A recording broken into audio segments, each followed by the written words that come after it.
하겠습니다. 오늘 본문에 보면은요, 씻는단 말이 참 많이 나와요. 여러분 성경을 가지고 있으면 제가 말씀드릴 때 씻는단 말에다 표시를 하면 몇 번이나 나오는지 보실 수 있을 것 같은데요. 5절에 보면 제자들의 발을 씻으시고 씻는단 말이 나왔고요. 6절에 보면 내 발을 씻으시나이까 나왔고요. 8절에 보면 절대로 씻지 못하리라 하고 내가 너를 씻어주지 아니하면 씻는단 말이 나왔고, 9절에 머리도 씻어 주옵소서. 10절에 보면은요, 발밖에 씻을 필요가 없느니라 씻는단 말. 12절에 보면 그들의 발을 씻으신 후에 나와 있고, 14절에 보면 너희 발을 씻었으니 너희도 서로 발을 씻어주는 것이 오느니라. 이 씻는단 말이 많이 나와요. 그래서 오늘은 씻는다는 이야기 해보겠는데, 제가 질문을 했습니다. 네, 발 씻으셨습니까? 이렇게 물었는데요. 우리 옆에 사람한테 물어보십시다. 우리 발 씻으셨습니까? 서로 물어봅시다. 우리 Have you washed your feet? 우리 그러면 아마 어제 저녁 주무시기 전에 씻었습니다. 그럴 건데요. 이 말은 그렇게 대답하시면 지금 예수님하고 베드로하고 대답하고 질문이 이렇게 매칭이 안 되는 것 똑같아요. 지금 예수님은 영적인 말을 말하고 있고 베드로는 자기 육신적인 말을 씻는 것을 말을 하고 있기 때문에 서로 매칭이 안 되는데요. 오늘 제가 물어보는 발 씻으셨습니까? 이 말은 어제 저녁에 주무시기에 목욕했습니까? 이 말이 될 수도 있겠지만 궁극적으로 오늘 메시지의 중심이 되는 그 내용을 말씀을 드리려고 합니다. 이 요한복음 13장과 12장에는, 그래 요한복음 12장과 13장에는 발을 씻는 두 기록이 나와 있습니다. 요한복음 12장에서 여러분 아시겠습니다만 예수님께서 베다니에 이제 도착을 하셨죠. 이제 마지막입니다. 더 이상 활동할 수가 없는 그 시간이 다 됐어요. 타임테이블에 시간표가 이제 다 됐습니다. 그래서 베다니에 도착을 했고 11장 마지막 절까지 예수님께서는 공개적으로 많은 활동을 하셨습니다. 여러분이 아시는 대로 갈릴리 가나에서부터 첫 번째 기적을 시작하시고 계속해서 갈릴리와 예루살렘과 사마리아를 오가시면서 하늘나라의 복음을 전하시게 그렇게 됐는데요. 이제 끝이 됐습니다. 더 이상 예수님의 공적인 활동은 여기서부터 하시질 않습니다.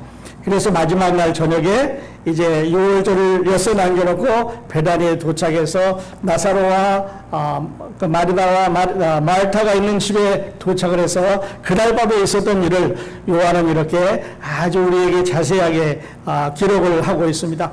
그래서 그리고 13장에 가서 보면 예수님께서 이번에는 12 제자들의 발을 씻기는 그런 광경이 나오니까 발 숫자를 따져보면요, 요한복음 12장에서는 발 2개를 씻고 있고 요한복음 13장에는 발 24개를 씻고 있습니다. 요한복음 12장에서는 마리다라고 하는 여자가 남자의 발을 씻고 있고 요한복음 13장에 가서 보면 예수 그리스도라고 하는 하나님의 아들이 이번에는 자기 제자들의 더러운 발 24개를 닦고 있는데요. 그 전에 자기가 사랑하는 제자들도 있었습니다. 베드로와 야고보와 요한과 또 다른 자기가 사랑하는 3년 동안 사랑하는 제자도 있었지만, 그러나 그 12명 중에는 얼마 전에, 바로 조금 전에 가서 대제사장도가 예수를 흥정하고 돌아온 유다라고 하는 적이 있습니다. 한 번 더 말씀드리겠습니다. 예수님이 베드로의 발을 씻길 때와 요한의 발을 씻길 때와 가롯 유다의 발을 씻길 때의 생각이 어땠을까 하는 걸 한번 묵상을 해봅니다. 우리 같으면 그럴 것 같아요. 요 녀석이 오늘 저녁에 나를 팔 건데 요 녀석이 지금 가서 이제 흥정을 하고 와서 이 속에는 딴 생각을 하고 있는데 하면서 발을 씻었을 것 같습니까? 아니면 그 속에 살아가는 영혼을 위해서 하나님의 아들답게 그 발을 씻어 주었을 것 같습니까? 성경은 우리에게 어떤 이야기도 해주고 있지 않지만, 그러나 그 상황 전으로 미뤄왔을 때 무슨 일이 있었을 거라고 하는 것은 우리가 짐작을 할 수가 있는 거예요. 그래서 요한은 이 발 씻는 기사를 12장과 13장에 이렇게 나란히 놓음으로 해서 하나는 이제 예수 그리스도의 죽음을 준비하는 영광 중에 올라가는 그 상황을 준비하는 기사로 우리에게 주셨고요. 그래서 내 죽음을 준비하는 거니까 그냥 내비둬라 이렇게 말하는 거 있고, 또 하나는 이제 모든 것이 다 됐으니까 하늘나라 갈 시간이 다 되기 때문에 제자들에게 사랑을 베풀어줘서 너희도 가서 이렇게 행하라고 하는 두 개의 다른 메시지를 우리에게 전해주고 있습니다. 어떻게 보면 이 예수님의 발 아래 그 향유를 부어놓은 마리아는 그 무릎을 꿇고 앉아서 가장 낮은 자세를 취하고 머리털로 예수의 발을 닦았다 그랬고, 그 발에 입을 맞췄다 그랬습니다. 또 다른 복음서에서는 예수님의 머리에다 향유를 부었다 하는 이야기도 나오겠는데요. 머리에다 향유를 붓기도 하고 발에다 향유를 붓기도 하고 아마 몸에다 부었을 수가 있는데, 이제 나중에 그 이유에 대해서는 말씀을 드리겠습니다. 왜 머리에다가 부었다고 하는 기사가 있을까 하는 얘기는 그 말에 그냥 지나갈 수 있는 얘기인데, 그러나 우리가 구약 성경에서 살펴보고 해서 왜 그랬을까 하는 의문을 풀어주는 그런 기사라고 생각을 합니다. 자, 두 개의 발 여자가 씻어줬습니다. 그리고 머리털을 닦았습니다. 거기에 키스를 했습니다. 그때 유다가 있었습니다. 그거를 그 비싼 거를 왜 팔아가지고 가난한 사람들한테 주지 않고 여기다 다 허비하느냐라고 말합니다. 그리고 이제 그 24개의 발을 닦을 때에도 유다가 거기에서 사탄이 주는 그 작동, 사탄이 주는 그 영감으로 해서 예수를 팔려는 생각을 그 마음속에 놓았기 때문에 이제는 유다의 그 마음속에는 아무것도 아마 들어오지 않았을 것입니다. 이게 무슨 일이 있을까? 어떻게 하면 넘겨줄까? 어떻게 하면 이 사람을 쉽게 잡아줄 수 있을까? 뭐 요즘 같으면 카톡을 하면 되겠죠. 지금 예수가 지금 발 씻고 있으니까 조금 이따 오라든지, 이제 문을 나가고 있으니까 얼마 후에 오면 된다든지, 어디로 가면 된다고 아마 서로 연락을 하고 그랬지만, 그렇지 않은 시대이기 때문에 또 다음에 어떤 일이 일어나서 했지 아무도 nobody can predict, 아무도 상상을 할 수가 없는 거예요. 물론 우리가 아는 대로 여기서 예수님께서는 발을 씻어주고 이제 겟세마네로 가셔서 마지막 시간을 보내시게 그렇게 되는데요. 어쨌든 간에 두 발을 씻는 기사를 이렇게 나란히 기록함으로 우리에게 아주 큰 메시지를 주고 있다 하는 것을 말씀을 드리겠습니다. 자, 지금 마리아가 향유를 붓고 예수님의 발 아래 발에다 키스를 하고 있습니다. 입을 맞추고 있는데요. 그 당시에 또 요즘도 그렇겠습니다만, 키스는 하는 부분에 따라서 어디서 하느냐에 따라서 그 내용이 전혀 달라집니다. 사랑하는 사람들이 키스할 때는 아마 입에다 키스를 한다는 것은 사랑하는 사람들이라고 하는 뜻입니다. 이마에다 키스를 한다고 하는 말은 존경한다는 뜻이에요. 그 다음에 볼에다 키스를 한다는 말은 가깝게 사귀자는 뜻이 될 수도 있습니다. 그러나 발에다 키스를 한다고 하는 것은 전혀 없는 거예요. 손에다 키스할 수도 있고, 그런데 발에다 키스를 한다는 말은요, 점령군이 전쟁에서 두 패가 싸웠습니다. 그래가지고 진 사람이 이긴 사람의 발에다 키스를 한다고 하는 말은 이제는 항복했습니다. 앞으로 당신 말을 영원히 듣겠습니다 하는 표시로 발에다 키스를 했어요. 그럼 그 당시만 그런 게 아니라 오늘날도 항복 문서에 사인을 하면 이제 그 나라를 컨트롤하고 그 사회를 컨트롤하고 그 사람을 컨트롤하게, 물론 이제 깡패들이 그런 짓을 잘하게 되죠. 2차 대전이 끝나면서 일본이 미국한테 우리가 항복합니다. 그리고 항복 문서에 사인을 했지요. 그러니까 정확하게 말하면 일본은 미국의 속국이라고 말할 수 있어요. 전쟁에 졌으니까요. 예, 그래서 속국이기 때문에 많은 지원을 해서 잘 살게 해줘서 지금은 또 다른 일본이 되어가고 있습니다만은, 어쨌든 다시 본문으로 돌아가면요, 마리아는 예수님의 발에 키스를 합니다. 사람들은 자기 가장 낮은 자세로 키스를 했고 가장 낮은 이런 자세를 취해서 예배자의 모습이다 이렇게 하기도 하지만, 그러나 그 입을 맞췄다고 하는 사실이 그 당시의 문화나 그 사회적 여건으로 봤을 때 가까이 할 수가 없는 그런 아주 깊숙한 신앙의 고백이 될 수가 있는 것입니다. 자, 두 개의 발, 예수님의 발이죠. 이제 3년 동안 아니면 3년 반 동안 세상을 걸어 다녔던 발입니다.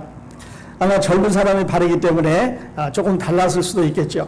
그 발을 가지고 여러 곳에 다니면서 여러 가지 이제 기적도 행하시고 사람들과 다투기도 하고, 여러분 아픈 사람도 고쳐주고 뭐 죽은 사람도 살려내고 바다 위도 걸고 수많은 것을 다녔던 그 발을, 예수님의 발을 지금 마리아가 씻어주고 있습니다. 아주 비싼 향유를 부어서 씻어주고 있는데요. 그때 예수님이 요한복음 12장 7절과 8절에 이렇게 말씀하십니다. 예수께서 이르시되 그를 그만두어 나의 장래할 날을 위하여 그것을 간직하게 하라. 가난한 자들은 항상 너희와 함께 있거니와 나는 항상 나는 항상 있지 아니하리라 하시니라. 다시 말씀드려서 이제 시간이 다 됐다. 이제 나는 떠날 사람이다.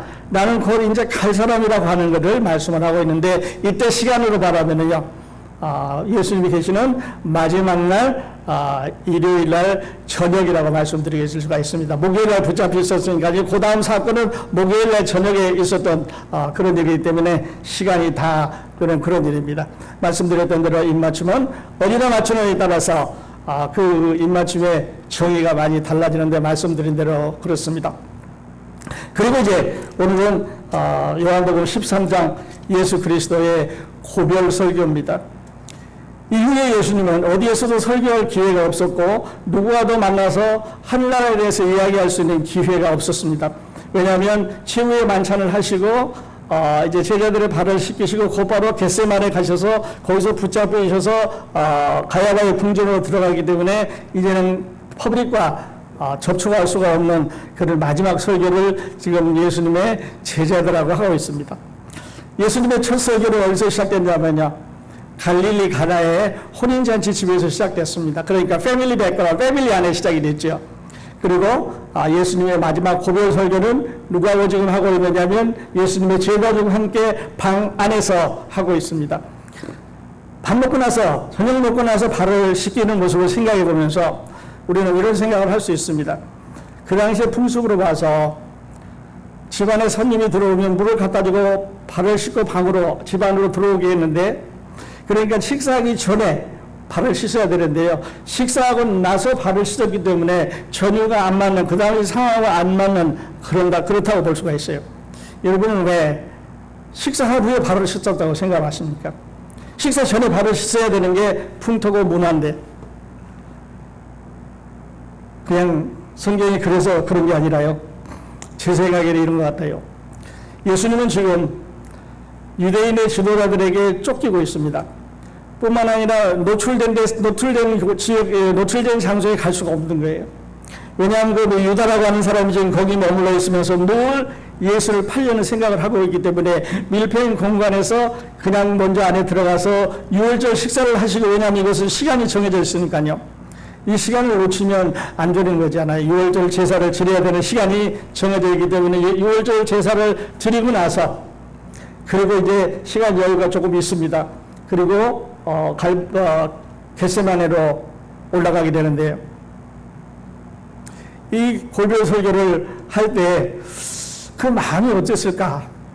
내가 이제 올해 일요일, 월, 화, 수, 목요일 이렇게 며칠 있으면 십자가로 가게 되는데, 사람들한테 붙잡혀서 지금까지 쭉 자기가 예언한 대로 그 모습을 그대로 사람들한테 비추게 되는데, 참 요즘 말하면 스트레스가 많았을 것 같아요.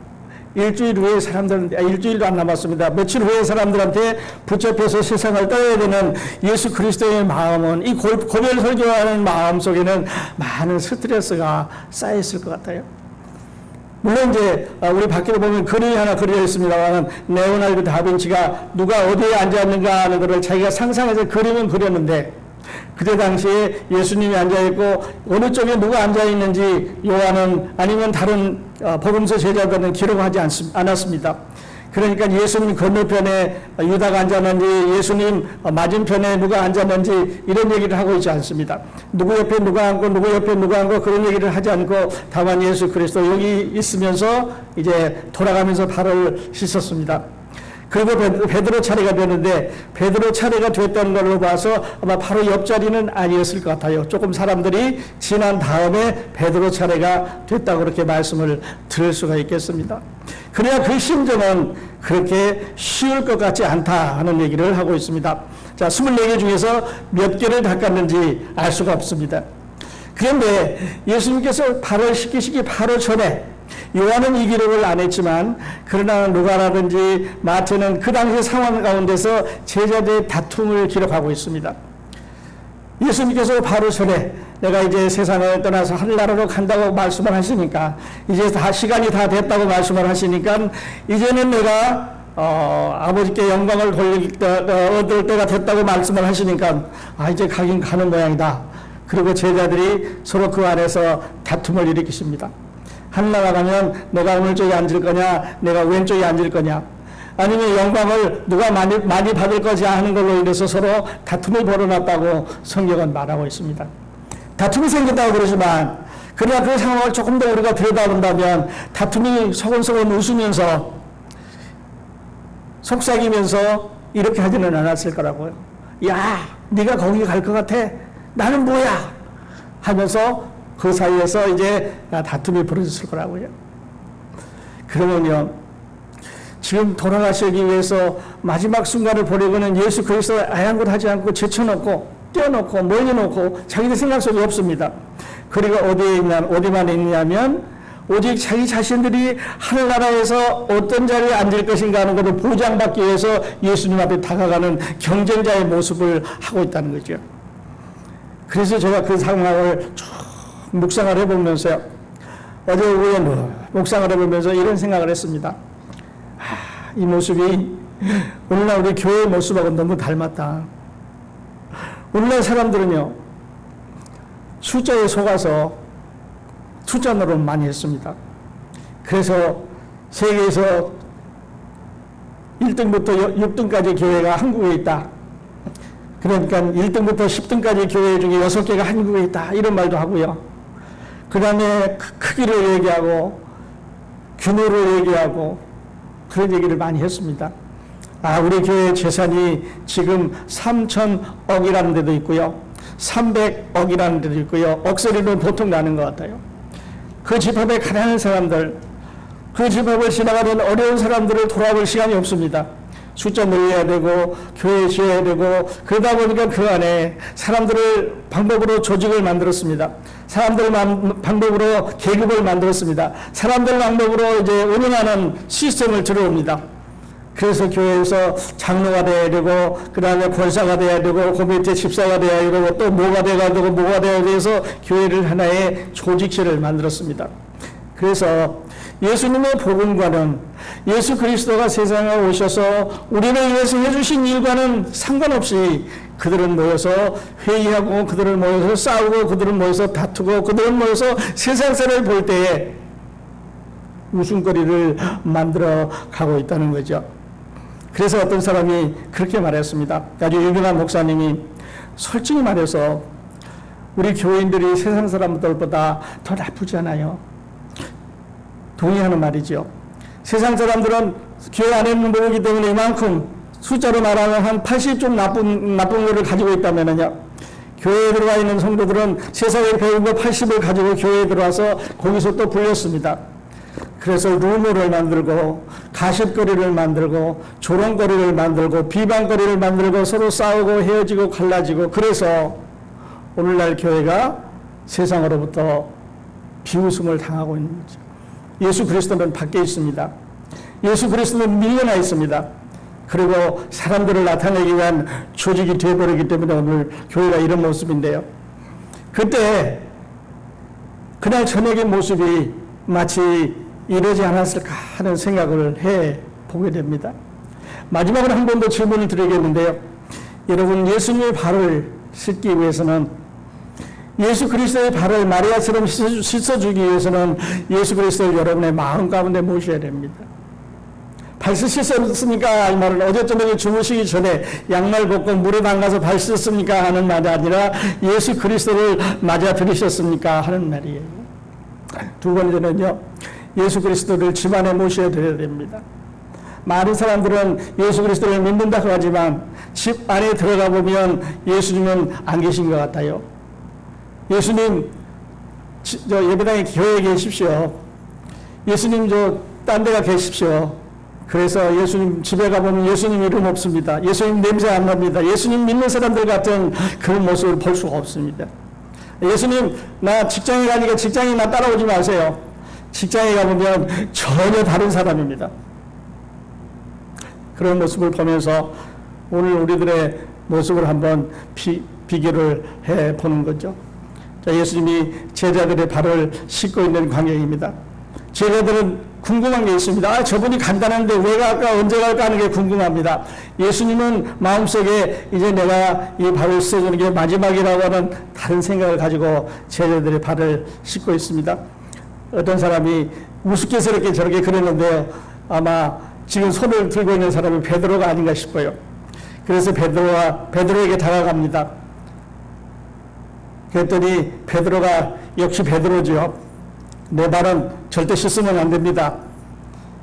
내가 발을 쓰지 않으면 너하고 나하고 상관이 없다.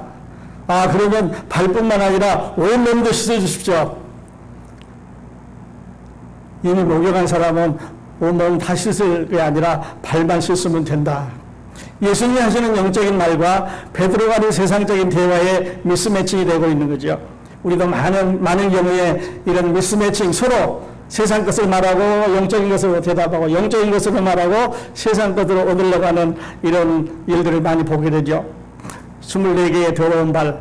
이 발은 아까 3년 동안 세상을 걸어다녔던 그 발하고는 전혀 다른 발입니다. 이제는 세상으로 나가야 되는 발입니다. 예수님께서 제자들에게 너희는 가서 모든 족속으로 제자를 삼아 아버지와 아들과 성령으로 세례를 베풀고 내가 너에게 분부한 모든 것을 가르쳐 지키게 하라고 제자들에게 분부하셔서 이제 저 발들은 24개 예수님께서 닦아주신 저 발은 이제 세상을 향해서 가는 그런 발이 됐습니다. 여러분의 발은 어떠신가요? 여러분은 예수님께서 발 씻어주셨습니까? 더 가봅니다. 여기서 역시 베드로는 베드로죠. 그 삶을 통해서 수많은 실수를 합니다. 여러분 아시겠지만 예수님께서 씨 뿌리는 자의 비유를 얘기합니다. 씨 뿌린 자가 씨를 뿌렸는데 어떤 때는 길가에 뿌려졌고 어떤 때는 돌밭에 뿌려졌고 어떤 때는 가시밭에 뿌려졌고 어떤 때는 좋은 땅에 뿌려져서 각각 싹이 나는 것에 대해서 얘기를 하는데 못 알아들었습니다. 그때 누가 왔는지 아셔요? 베드로가 왔습니다. 베드로가 예수님 찾아와서 우리에게 이르소서 이 비유가 무엇을 말하는 겁니까? 못 알아들었어요. 그분 아닙니다. 베드로는 물 위로 걸어가게 될 때에 여러분 아시는 대로 예수님 보고 물 위로 걸어갔다가 파도를 보고 물속으로 들어갔습니다. 예수님만 보면 됐을 텐데 파도를 본 거죠.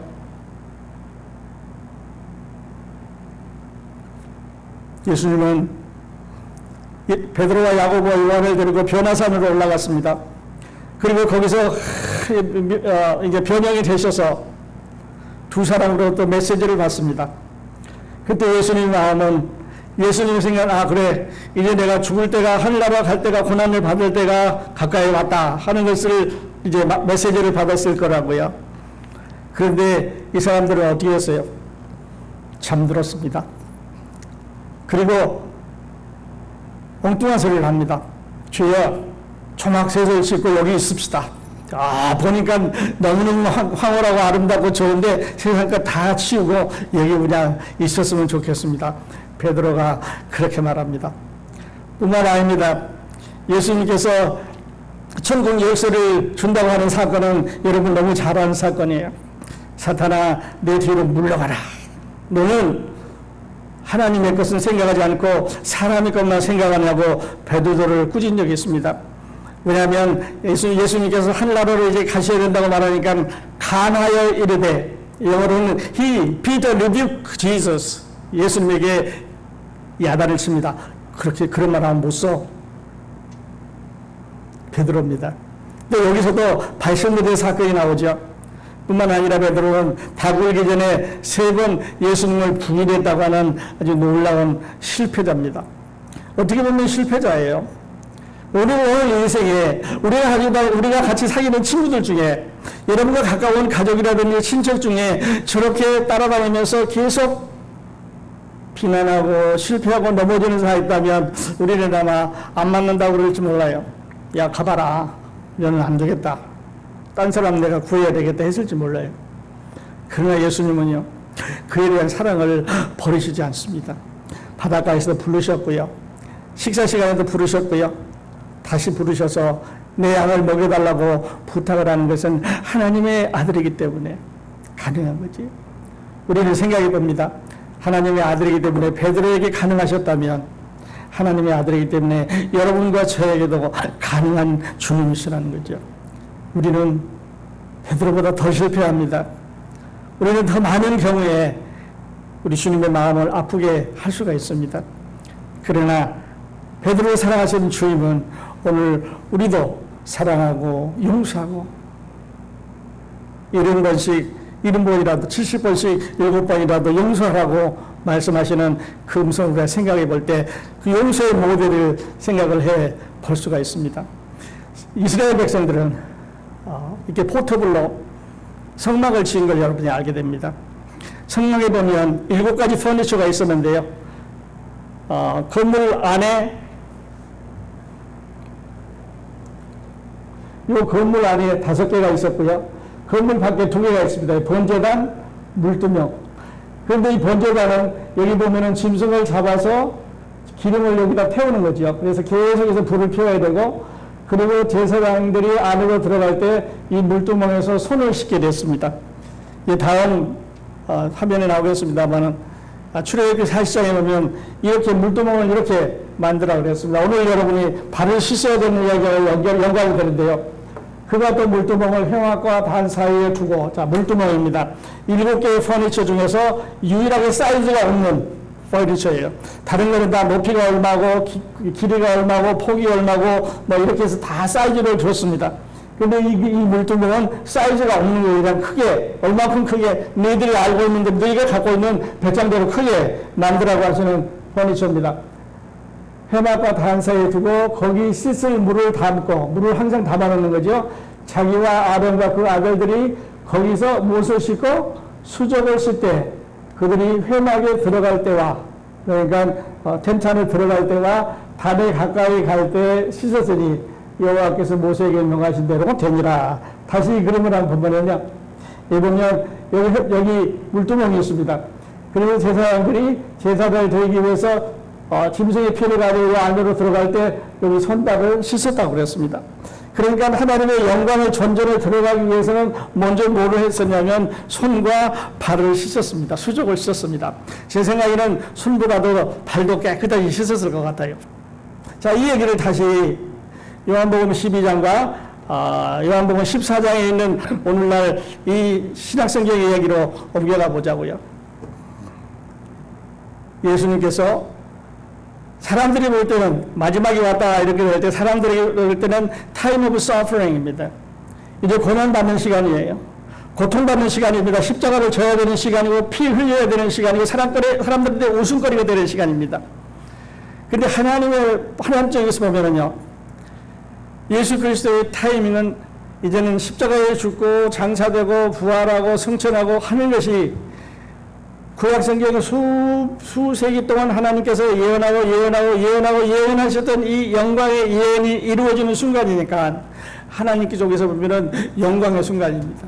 하늘나라로 올라가는 순간입니다. 지금까지 십자가를 앞에 놓고 세상에 태어날 것을 앞에 놓고 십자가를 앞에 놓고 고통을 받으셨다고 한다면 이제는 하나님 앞에서 영광을 받으셔야 되는 영광의 순간이 다가오고 있다고 하는 거죠. 그래서 마리아는 발을 씻어줬습니다. 그리고 예수님 발을 씻고 난 다음에 제자들의 발을 씻기신 거죠. 성경에는 발을 씻는다는 구절이 참 많이 나옵니다. 오늘 이제 시간이 안 되기 때문에 지나가야 되겠습니다만은, 그래서 여러분 다시 한번 질문해 봅니다. 여러분은 발 씻으셨습니까? 하나님의 영광스러운 존전에 나아가기 위해서는요, 씻으셔야 됩니다. 자, 이 질문. 발을 씻기 위해서는요, 그리스도를 집으로 맞아들여야 합니다. 여러분의 집 안에 예수 그리스도가 주인이 되도록, 예수 그리스도가 여러분의 삶 가운데 인도자가 되도록 컨트롤하는 분이 되도록 맞아들여야 됩니다. 교회 놓고 예수님, 교회당 아름답게 지었으니까, 교회당 멋있게 지었으니까, 페인트 칠 잘했으니까, 멋있으니까 교회에 머무르라고 하는 그런 이야기는 아니시겠죠. 그리스도를 마음에 모시고 사셔야 됩니다. 예수 믿는다고 하는 사람들 참 많아요. 아는 거 참 많습니다. 옛날보다 오늘 우리는 아주 하나님에 대해서, 그리스도에 대해서 많은 걸 알고 있습니다. 그렇지만 헌신이라든지, 그렇지만 봉사라든지, 그렇지만 겸손이라고 하는 것에 대해서는 거의 없는 것 같아요. 그래서 겸손을 우리는 모르면만 하는 거죠. 헌신을 우리는 입으로만 하는 거죠. 사랑을 우리는 생각으로만 하는 거죠. 그래서 곁으로 나타나지 않습니다. 그리스도를 마음에 모시면 그리스도의 생각이 우리를 좌우하게 됩니다. 사람들을 만날 때 soft and gentle, 부드러워지고 예수가 우리를 부르는 소리처럼 그렇게 사람들을 대해야 될 것입니다. 그리스도를 집으로 맞아들이십시오. 교회 놓고 가지 마시고 여기서 기다리라고 막산에 넣어놓고 가지 마시고요. 예수님 차에 같이 모시고 가시기 바랍니다. 뿐만 아니라 기회를 만날 때마다 그리스도를 섬겨야 됩니다. 집사님이 이제 오셔서 나중에 간증 드리시겠습니다. 제가 간증 드리면서 감동받은 게 그겁니다. 혹시 오늘 지나가는 사람들이 내가 들려드리는 찬송으로 인해서 하나님을 생각하고 마음에 그 어려운 이 코로나 가운데서 위안을 받을까봐 그 찬양을 하고 있다고 하는 그 얘기를 들으면서 참 감동받았습니다. 왜요? 그것이 그리스도의 사랑입니다. 그것이 그리스도의 주신 마음이니까요. 발을 씻기 위해서 여러분 그리스도의 집으로 모시고 가십시오. 마음으로 모시고 계십시오. 기회 만날 때마다 그리스도를 섬겨야 합니다. 그리고 이제 목욕을 하고 발을 씻기 위해서는요, 구원받아야 되죠. 구원 안 받으면, 영원한 생명 가지지 않으면, 예수 그리스도의 영이 내 안에 없으면, 그것이 세상에서 아무리 출세한들, 교회 안에서 아무리 높은 조직 가운데 위에 올라간들, 아니면 수많은 일들을 이루어놓은들 무슨 상관이 있겠습니까? 여러분 오늘 끝내면서 여러분 자신에게 한번 물어보십시오. 나 발 씻었는가? 안 씻었으면요, 오늘 씻으셔야 돼요. 발 씻었습니까? 이제 주님께서 주시는 메시지를 통해서 세상을 향해서 그렇게 가야 됩니다. 기도하겠습니다.